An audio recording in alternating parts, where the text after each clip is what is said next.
As you already know, we have a crisis at our border. But what do our elites do about that? Well, they blame Republicans. Democrats want to implement bad policies, but when it ultimately blows up in their face, they don't want to take accountability. Also in the news, we have Nancy Pelosi asking priests to perform an exorcism on her house. But the sad part is, as soon as she came back, the demons followed. You're watching the Demetrios Araujo Show, and I'm your host, Demetrios Araujo. Without further ado, let's begin. Before we dig into the border crisis, I wanted to let everybody know that this show is now going to be 3 times a week. I'm very, very excited. It's Monday, Wednesday, and Friday, all at 6 a.m. EST. Now let's dig in. Even though we know whose fault it is at the border, Democrats don't want to admit that because it doesn't make them look good. Of course, we can see according to cbp.gov, so far in 2023, we had 717,660 border encounters. That's more than the whole entire year of 2020.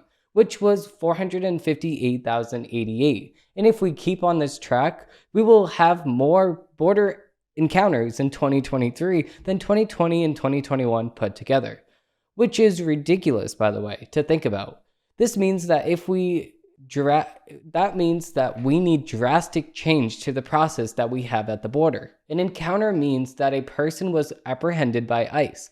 But the real number is way higher than that, of course, because some get away. To fix this problem, we need to hire more people at the border. We need to make sure that people know that they cannot come here illegally and that they will not be welcomed here if they do so. That is the only way that we can incentivize people following laws. With that being said, let's dig into the headlines of the week. First, on the headlines of the week, we have a Daily Wire article, Bill Maher slams, quote, shady Joe Biden over classified documents scandal. I think that this is the only time that Bill Maher is actually going to disagree with a Democrat, and that's sad. Bill Maher, host of HBO's, quote, Real Time, criticized, quote, shady President Joe Biden during his most recent broadcast over the classified document scandal that has recently engulfed the administration. The documents thing, now look. Was Biden shady with the documents? Absolutely, Maher said. The fact that they found them before the midterm elections and didn't talk about it 2 months. One of Maher's guests interjected. 2 months. Okay, very shady. Maher continued.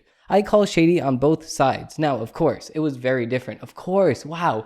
What was so different about it? It was just different because one person was orange and one person was Joe Biden. When Trump got caught with documents, he said, I'm going to turn him over. He didn't cooperate. Biden cooperated. But the fact that Hunter Biden was in the house that all a conspiracy theorist needs to know. Of course, because Hunter Biden is a really shady person, does a lot of crack, does a lot of dealings with Russia, Ukraine, does a lot of dealings everywhere. Everything that they said about Trump, Hunter Biden is literally that. Federal officials confirmed late Saturday night that the FBI conducted this 13-hour search of Biden's Delaware home on Friday, where they found more classified material. The White House said that the search was not subject to a warrant or court-authorized process and was indeed voluntary.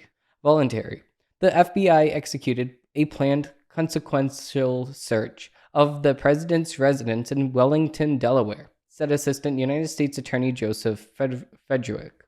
President of the United States lawyers offered to provide DOJ prompt access to the Wellington home and gave DOJ full access to it, including personally handwritten notes, memorabilia, and papers going back decades, said Ian Sams, special assistant to president and senior advisor to the White House counsel's office. DOJ took possession of materials it deemed within the scope of its inquiry, including 6 items consisting of documents with classification markings and surrounding materials, some of which were from the president's service in the Senate and some of which were from his tenure as vice president. Bob Barr, Biden's personal lawyer, said in a statement, DOJ also took for further review personally handwritten notes from the vice presidential years. Boyer said that the FBI asked the White House not to comment on the search until it was over. Boyer claimed that the FBI, quote, had full access to the president's home, including personally handwritten notes, files, papers, binders, memorabilia, to-do lists, schedules, and reminders going back decades. Classified documents connected with Biden were first found in his former office at the Penn Biden Center, a think tank in Washington, D.C., on November 2nd, less than a week before the 2022 midterm elections. Since then, Biden's attorneys have located more documents at Biden's Delaware home on 3 separate occasions: an unspecified number found in the garage in December 20, one document found in Biden's study on January 11, and 5 more in his study on January 12. Attorney General Merrick Garland appointed former United States Attorney Robert Hur, who served during the Trump administration, as special counsel in the investigation, after the United States Attorney for the Northern District of Illinois, John Lynch, who was assigned to do an internal review of the case, reminded that a special counsel will be appointed. Biden responded to the scandal on Thursday by saying that he has no regrets over his actions and that getting questioned about the investigation quite frankly bugs him. So just because the press is asking you questions, you're getting bugged. It just does not make any sense. Of course, the media is going to ask you questions because you're the person that needs to answer the questions. Why do you have classified materials in your house?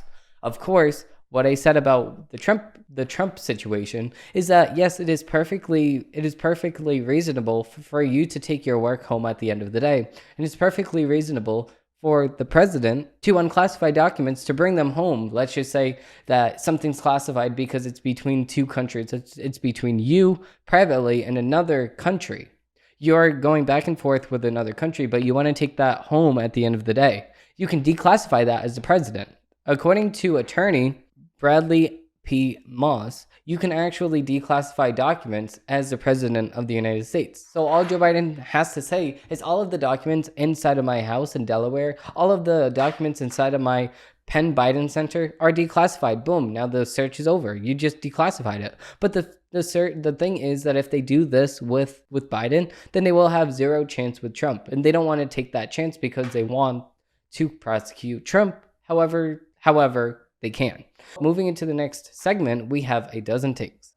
I don't ever slow up, no I don't take I got no love. Moving into the first article, we have CNN. FBI search deepens political implications of Biden document discoveries.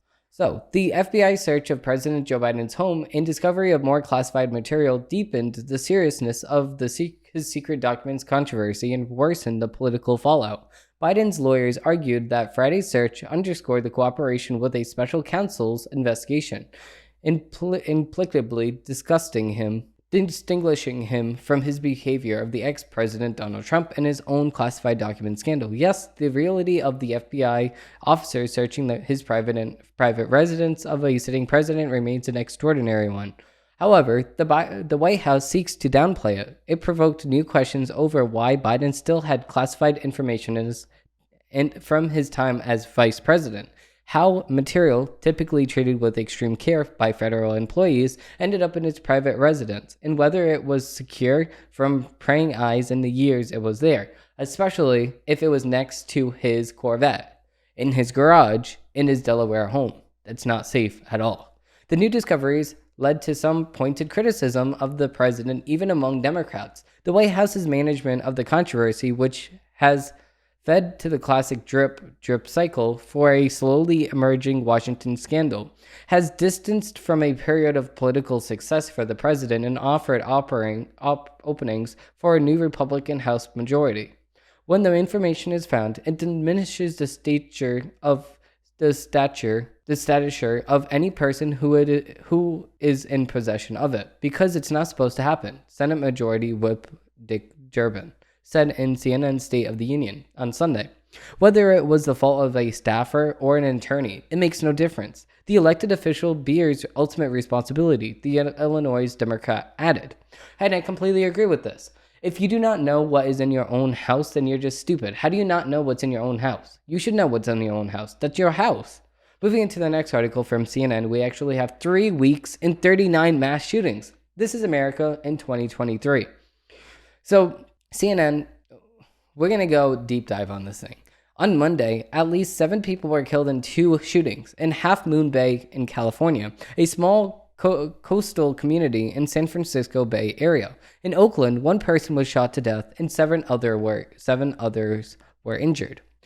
So, the thing is that they're going to sit here and say mass shootings in the United States are up this year than all of the other years. And as soon as Donald Trump became president, then all of it skyrocketed. And that's because of the fact that we are alone in this.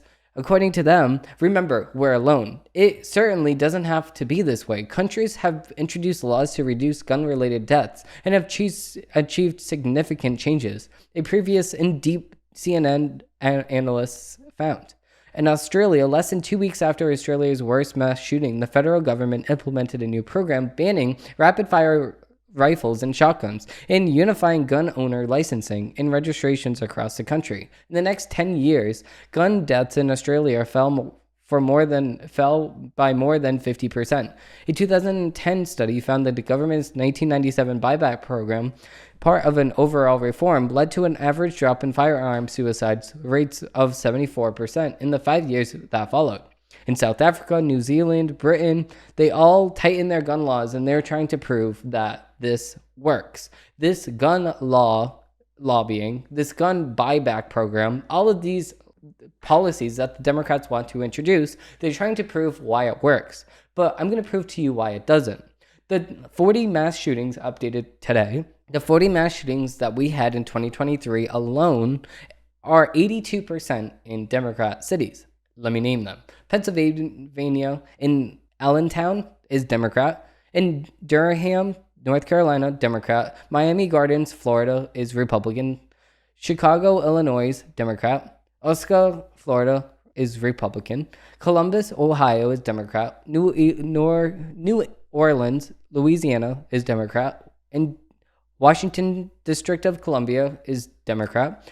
Dumfries in Virginia is Democrat. Baltimore in Maryland is Democrat. Cedar City in Utah is Republican. Miami Gardens in Florida is Republican. New Orleans in Louisiana is Democrat. San Francisco in California is Democrat. Dallas in Texas is Democrat. High Point in North Carolina is Democrat. Huntsville in Alabama is Republican. Albany, Georgia is Democrat. Minneapolis, Minnesota is Democrat. Denver, Colorado is Democrat. Philadelphia, Pennsylvania, Democrat. Minneapolis, Minnesota is Democrat. Cleveland, Ohio is Democrat. St. Louis, Missouri is Democrat. Houston, Texas is Democrat. Phoenix, Arizona is Democrat. Hempstead, Florida is Democrat. Rockford, Illinois is Democrat. Stanford, Florida, Democrat. Gulson, California is Democrat. Fort Pierce, Florida, Republican. Houston, Texas is Democrat. Mountie Park, California, Democrat. Steveport, Louisiana is Democrat. Baton Rouge, Louisiana is Democrat. Robinsonville, Tucana Resort, Mississippi, Democrat. Chicago, Illinois, Democrat. Half Moon Bay, California, Democrat. Oakland, California, Democrat. Red Springs, North Carolina, Democrat. Republican for the last one. So we had 7 cities that were Democrat. 7 cities that were Republican and 33 that were Democrat.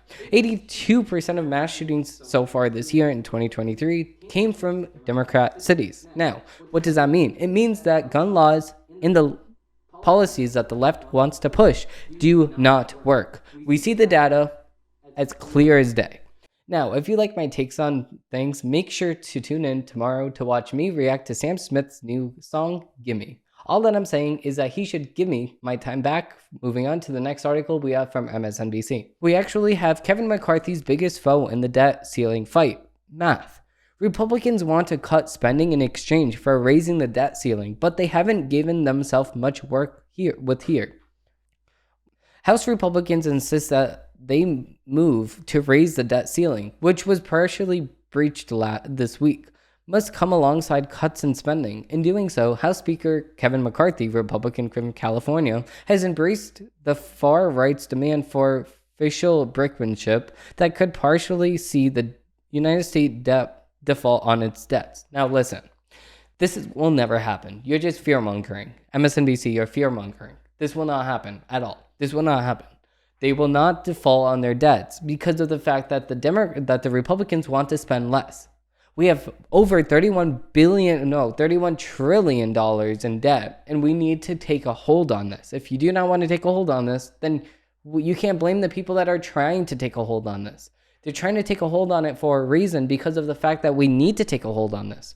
All this poses a political threat to McCarthy, they say, who seems likely to be forced to either cave on his demands, accept a proposed off-ramp like the fiscal commission Senator Joe Manchin has suggested, or be responsible for a global financial crisis. But before we can even get to that point, McCarthy has a bigger problem: math. At this point, the speaker has yet to specify what needs to be done to cut the federal budget in order to satisfy his members. Running through the options he could potentially bring to negotiations with Democrats, it quickly becomes obvious that there's almost no set of proposed cuts that will be acceptable to the White House or the Senate. Moreover, it's unclear that any combo that would substantially reduce the federal deficit could even pass muster inside the GOP caucus.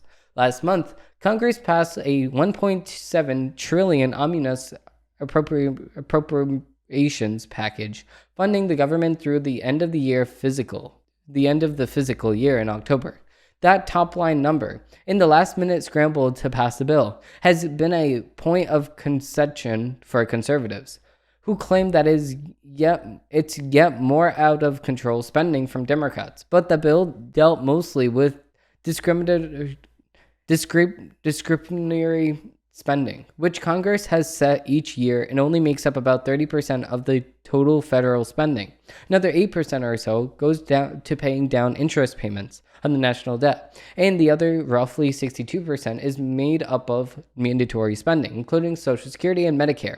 Well, how about we just cut those?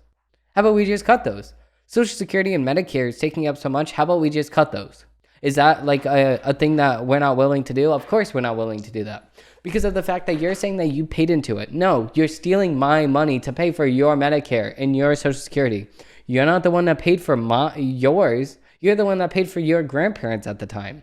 So your grandparents already ate your money. Your parents already ate your money when they went into Social Security and they took Medicare from you. Because you're the tax-paying citizen here. You're not paying taxes on that. You're using that money. You're using Medicare. You're using Social Security. You're getting those benefits. But for me, I'm sitting here paying my taxes out of my paycheck every single week because of the fact that we need to support you on the Medicare and Social Security circle. Moving on, it's worth noting that while the omnibus bill is projected to produce a $1 trillion deficit, it would be less than the previous year of $1.4 trillion deficit.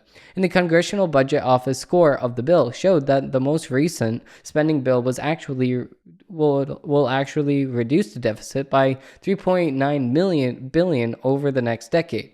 Of course. So the bill is proposed, I guess in their own words, to cut down the deficit by $3.9 billion. But I think that you're forgetting that the deficit is $31,000 billion. That's $31 trillion. So cutting down 3% or less than 3% of the total deficit is nothing. Right away, these numbers are a problem for McCarthy. While talking about cutting Social Security or Medicare has long been a part of the GOP's mantra, they've been loath to actually cut those programs. Even when they had control of both houses in Congress and the White House, former President Trump derided the idea of slashing entitlements on Friday, giving Democrats a potential courage to beat back on any GOP attempt to do so. Shifting over to discretionary spending, over half of the fiscal year 2023 omnibus package was dedicated to defense spending, $858 billion.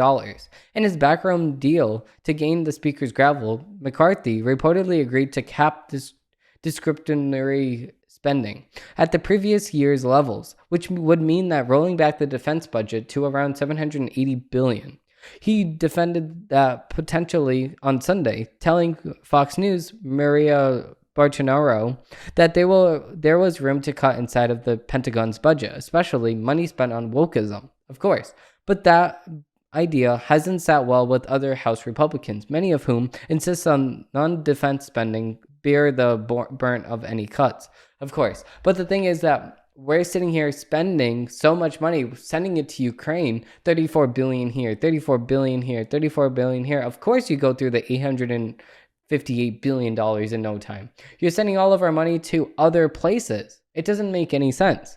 Yeah, if almost 3/4 of the government spending is off the table in any final deal, that gives precious little wiggle room to bring down the deficit. It becomes an even hotter sell when you consider that during Trump's first 2 years of office, his annual budget suggested massive cuts to programs like Supplemental Nutrition Assistance Program, aka food stamps, and the Corporation for Public Broadcasting. Instead, the GOP Congress passed enough increases in federal spending that it was as though Democrats had written the bill themselves. They also passed Trump tax cuts, which shrunk federal revenues and blew away any chance of a balanced budget. Okay, of course, they're going to sit here and blame tax cuts. No, the tax is not the problem. Florida has a very, very, very big economy. And you're going to sit here and say that the fact that you got a break from taxes is to blame? No. Florida is operating just well, and they have zero income tax in Florida.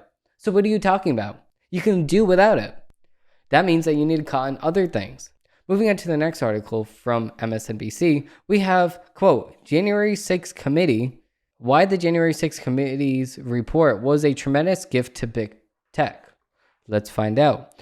Did the House January 6th committee bend the knee to big tech in its final report? Evidence and allegations published in the Washington Post on Tuesday suggest members did just that. In the article, the Post shared 122-page draft memo compiled of investigators to detail the role of the social media platforms played in spreading extremist views ahead of the deadly Capitol riot on January 6, 2021. Okay, so you say deadly, Jan Jones. Who died?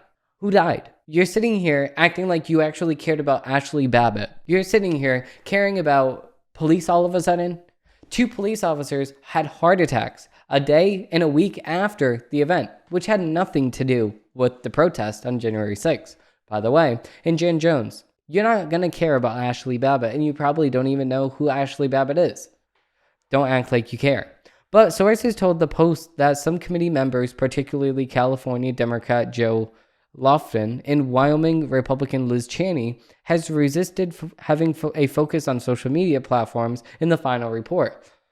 Lofton, whose district is home to several big tech companies, denied the claim. A spokesperson previously defended Cheney against criticism that she was too focused on former President Donald Trump. Of course she is. The fact of the matter is that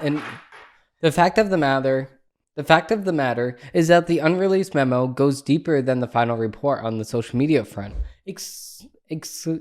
examining Twitter and Facebook officials. Refusal to deploy certain policies that could have discouraged right-wing extremism after the 2020 election. Okay, first of all, these quote policies that are in the direct path of the First Amendment of the United States. You're not going to sit here and take away our freedom of speech. It does not matter. Your tech platforms are our public square. Is that not something that you understand, Jan Jones, the writer of this article? Is that something that you do not understand? The tech platforms that we use, like Twitter, Facebook, Instagram, are the places at which we get to communicate with the most amount of people. It is our town square. So you're not going to sit here and tell us what to say and what not to say on our town square. We will not allow that. Omitting the memo's key findings in detail was a tremendous gift to big tech. Doing so showed willful ignorance of social platforms' role in undermining American democracy. Of course, if somebody that you know and that you support uses those tech platforms to win an election, then you would literally jump to the sky and celebrate. And thank God, and you don't believe in God, but you would thank all your Lord and Savior. You would thank everybody. Oh my God, thank God he won. Thank God Obama won. Even though that we know that every single politician uses big tech platforms to advertise on there to get votes.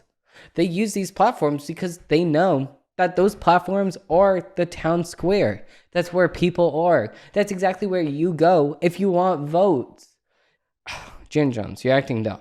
Remember when then Senator Orrin Hatch, Republican from Utah, face planted during Facebook founder Mark Zuckerberg's congressional testimony by showing that he knew little about how social platforms work. Back then, the late senator could have claimed plausible deniability if someone were to accuse him of running defense for social media platforms. After all, he barely understood them. That excuse doesn't fly today. Nearly 5 years later, social media companies conserve influence on society is an unescapable truth, hammered into the American consciousness through repeated reports of manipulation campaigns waged on Facebook, Twitter, and other platforms. Lawmakers truly interested in America's well-being would try to fix that reality, not hide it.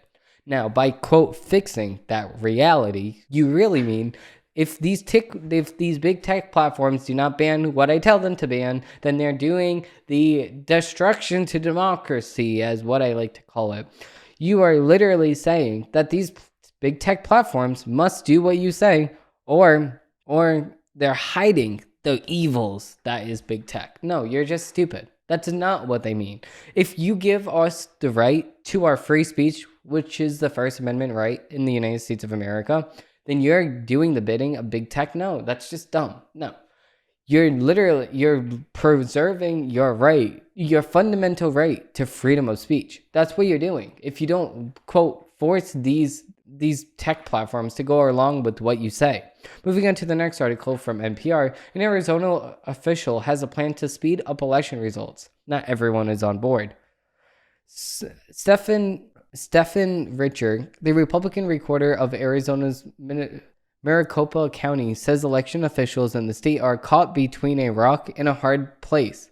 Arizona officials, no excuse mail-in voting and in-person voting on election day, has lenient rules for hand delivering every early ballots to the polls. You have a very voter-friendly system that accommodates dropping off your early ballot on election day up to 7 p.m., Richard said in December. But simultaneously, he said, you have a whole host of people who want to be able to call the results of a close election within the first 24 hours. In 2022, with close statewide contests, that proved impossible for Maricopa, Arizona's largest county. That was due in part to the approximately 290,000 early ballots that were dropped off on election day, a record-smashing figure. Richer and his team spent days after election day verifying signatures on those early ballot envelopes, a progress required by law that before the ballot can be counted. So then just everybody gets met, Richer said, and it's real pleasant. A call to ban late early ballots. Richer has some ideas to make the progress more pleasant for all, he says. Election workers, county staff, and voters demanding results in a timely fashion. But there's a natural give and take. If voters want to get election results earlier, they'd have to be willing to give up some voting options so many now enjoy. Richer says, it doesn't matter. Vote on election day, and that's it. We can have results on election day. That's what Florida does. That's what normal states in the United States does. They give our election results on election day. Wow, who would have guessed? Earlier this month, the county recorder released a 28-page memo laying out a series of problems with Arizona elections and possible solutions to them, of course. So he's not just yelling into a microphone, he's actually doing stuff. Chief among the solutions is a proposal to eliminate Arizona's so-called late early ballots. Richard defines those as early ballots that were mailed to voters, dropped off at polling places on or in days immediately before Election Day. For his solution, Richard looked east to Florida and Georgia, which offer early voting options, but also have a higher percentage of results available within the first 24 hours. Richard told KJZZ this morning, and so I looked at those states, and those states prohibit you from dropping off your early ballot on Election Day. The cleanest solution, Richard says, is a 5 p.m. deadline on the Friday before Election Day to return early ballots. In his memo, Richard acknowledges that returning early ballots on or close to Election Day is an increasingly popular voting method in Arizona that could leave many surprised, confused, and angered by a prohibition of this process. But then you explain it to them, and then they will get it. And if they don't, then they shouldn't vote. To offset this frustration, he proposes expanding Election Day operations to Saturday through Tuesday, as well as expanding the early voting period from 27 to 32 days. Why? Why expand it? More people should not vote. No, less people should vote. Following voter preferences, but election experts and advocates are wary of scaling back such a popular voting method. All in the name of faster results. Of course, we need faster results. We need more verifiable results. I don't see having more than 250,000 people voting on election in the way that they choose as a problem, said Alex Gallardo, Arizona State Director of All Voting is Local. Richer sees more people voting in the way that they chose to as being a problem as an election official.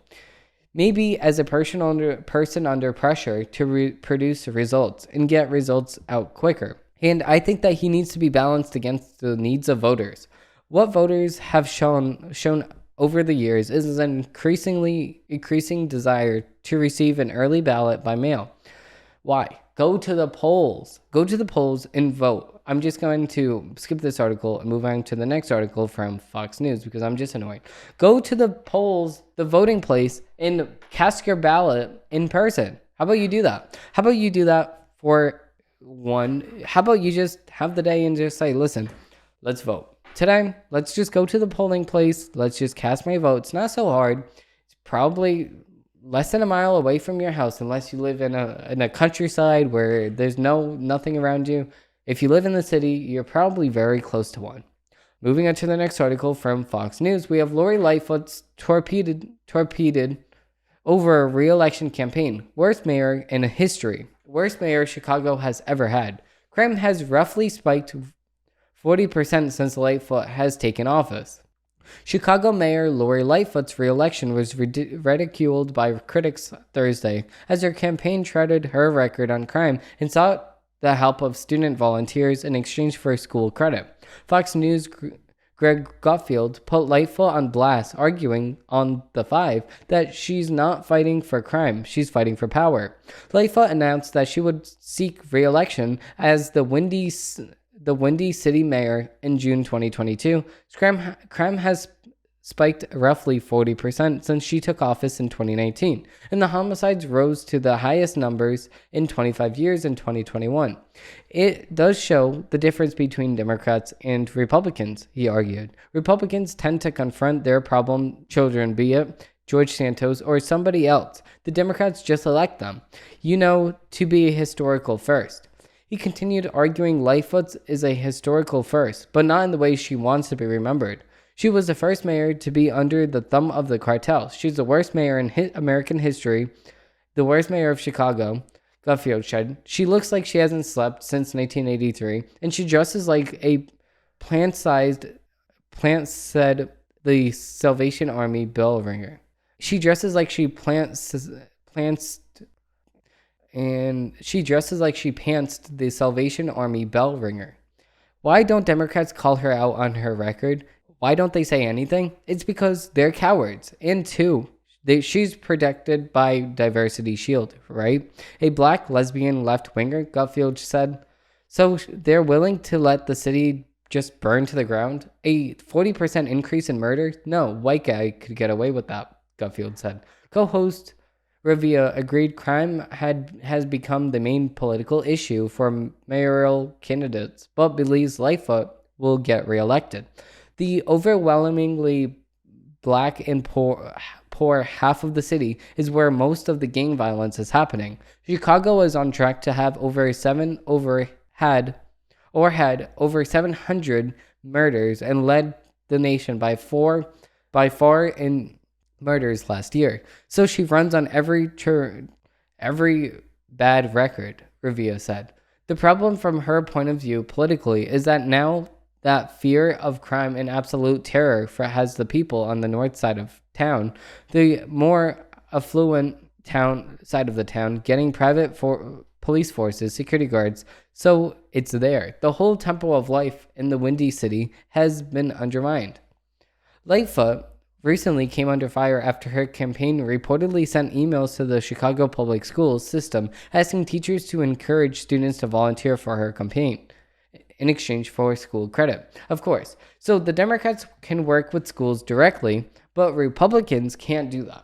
Republicans cannot do that, because if Republicans do that, oh my God, how dare you work with schools? You're harvesting votes by the minors. What are you talking about? We're just getting the votes. Moving on to the next article from Fox News, we actually have Germany would not stop Poland from delivering Leopard 2 tanks to Ukraine, relenting to United States pressure. Germany will not stop Poland from delivering Leopard 2 tanks to Ukraine, Germany's foreign minister announced on Sunday. Poland's prime minister announced plans to send the tanks Monday. Germany has bickered for weeks with the United States over who should deliver main battle tanks to Ukraine.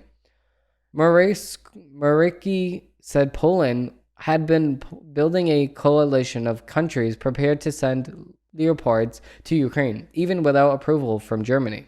We will ask Germany for permission, but this is a secondary theme, Marecki said. Even if actually we do not get permission, we within the small coalition, even if Germany is not in this coalition, we will hand over our tanks together with the others to Ukraine.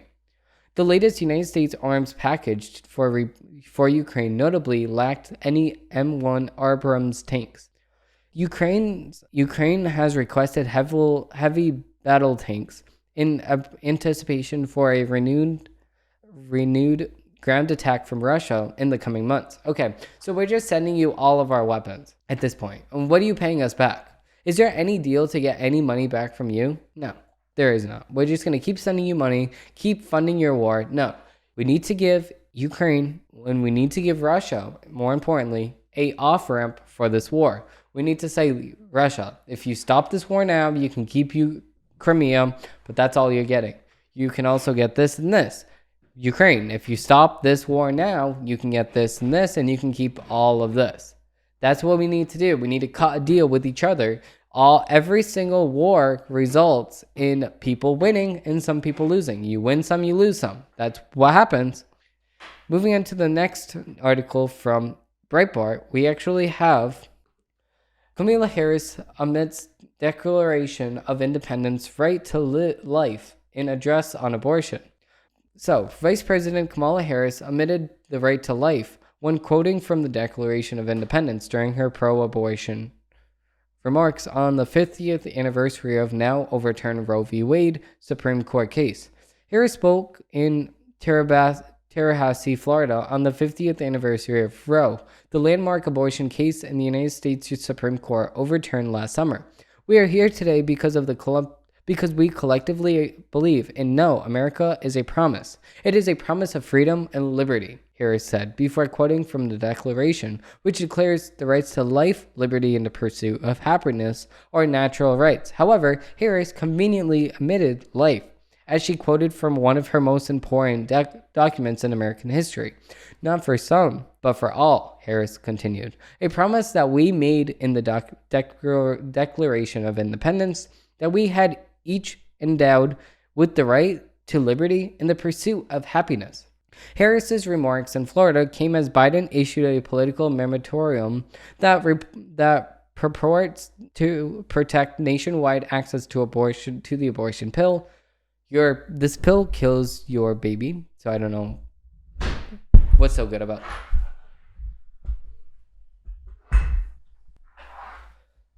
See, I just see the thing is that why is it such a good thing to kill your baby? Why is it such a good thing to kill your son? Why is it such a good thing to kill your daughter? Why? Why is it such an important thing for people to kill their kids? Why? Moving into the next article from Breitbart, we have fact check. Joe Biden lies about history of border visits. But This is not surprising. He also lied about going to a black church, but then when they invited him to a black church, he didn't even know what the heck to do. Now, moving on with this article, claim. President Joe Biden claimed Friday that he had visited the border before in his recent El Paso visit. Verdict, mostly false. He had driven past the border once for a few miles during the 2008 campaign. President Biden told a gathering of the nation's mayors on Friday about his recent visit to the United States-Mexico border in El Paso, Texas. Biden spent a few hours there, making sure that he was photographed near the fence, which he immediately stopped building upon taking office, but evidently knows it is a proponent symbol of security. Biden blamed Republicans for the migrant crisis at the border, saying that the problem exists because of the GOP's refusal to pass so-called comprehensive immigration reform, which would grant amnesty to millions of illegal aliens already in the country. He did not explain why he had personally reversed many of former President Trump's successful border policies, or why he is failing to enforce existing laws on immigration, but he claimed to have visited the border previously. Before he had been elected president, the transcript. I visited the border earlier this month, in the first time as president. I've been there before, but for the first time as president, and I'm taking action where I have the legal capacity to do so. I'll call on Congress to pass comprehensive immigration reform to fix the problem. People applause. The first bill I introduced was a comprehensive reform legislation on immigration, but because of some in the Congress, they refused to consider it. They found it a better issue to campaign on an issue to solve.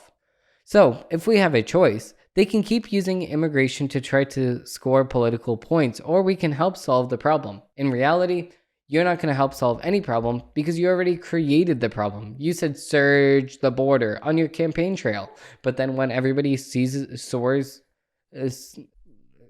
to the border, you're going to say, oh, wait, man. Oh, hold on, folks. Why are you coming over here? Because you told them to, you dope. Oh my God, I can't. Moving on to the next article from the Epic Times, we have Rep. Bohart introduces bill to defund Planned Parenthood. Rep. Lauren Bohart has proposed a new draft bill. Actually, where is it? Oh yeah, okay. So, Rep. Bohart introduces bill to defund Planned Parenthood. Rep. Lauren Bohart has proposed a new draft bill that aims to defund Planned Parenthood by placing a one-year moratorium on federal funding to the organization, in line with the long-standing goal of many Republicans who oppose the organization's provision of abortions. The bill is Probert's first on the 118th Congress, which Republicans took control in the midterm elections and are now pressing ahead with their Commitment to America agenda. The nation's largest abortion provider has no business receiving taxpayer dollars, Bohart said in January 20th press release. Planned Parenthood claims these funds go to healthcare for a woman, but last year Planned Parenthood performed a record number of abortions while also reducing the number of woman exam and breast cancer screenings it performed. The bill, named Defund Planned Parenthood Act of 2023, aims to prohibit federal funds from being made available to the organization or any of its affiliates of the clinics, unless they certify that they will not perform abortions. Exceptions are made for abortions in cases of rape, incest, or when the woman's life is in danger. Which, by the way, is a very, very, very, very, very, very, very, very, very small, minuscule percentage of overall abortions. Less than 1% of abortions come from these three things. The legislation also requires the Secretary of Health and Human Services and the Secretary of Agriculture to recover any financial aid received by Planned Parenthood or its affiliates or clinics. In the case of non-compliance with the certification, they will not perform abortions during the moratorium period. Federal tax dollars that would have gone to Planned Parenthood would instead be directed to community health centers. According to the draft bill, specifically, the bill seeks to redirect $235 million to such centers across the United States. Jaden Virgo, FaceTime video. across the United States that provide healthcare to women. And I completely agree with this bill, and it should get passed. But the sad reality is that we are in a fallen world, and it may not get passed. But, all these Republicans should work together to get this bill passed, because if any other bill is worth passing, it is this one, because it's going to save the life of unborn babies, of the life of these people that never had a chance at living, which is our fundamental human right in the United States of America. We have the right to life. We have the right to happiness. We have the right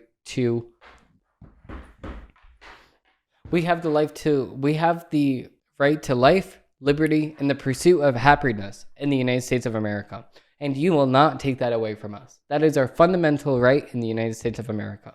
With that being said, thank you all for watching, and I hope that you have a great rest of your day.